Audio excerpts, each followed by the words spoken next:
உலக பூக்களின் வாசம் உனக்கு சிறை பிடிப்பேன். உலர்ந்த மேகத்தை கொண்டு நிலவின் கரை துடைப்பேன். ஏனென்றால் உன் பிறந்த நாள், ஏனென்றால்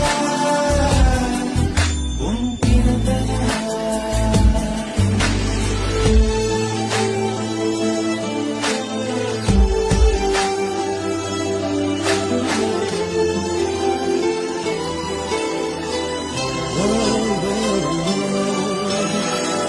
இலை ஒன்றில் மேடை அமைத்து ஒளி வாங்கி கையில் கொடுத்து பறவைகளை பாடச் செய்வேன்.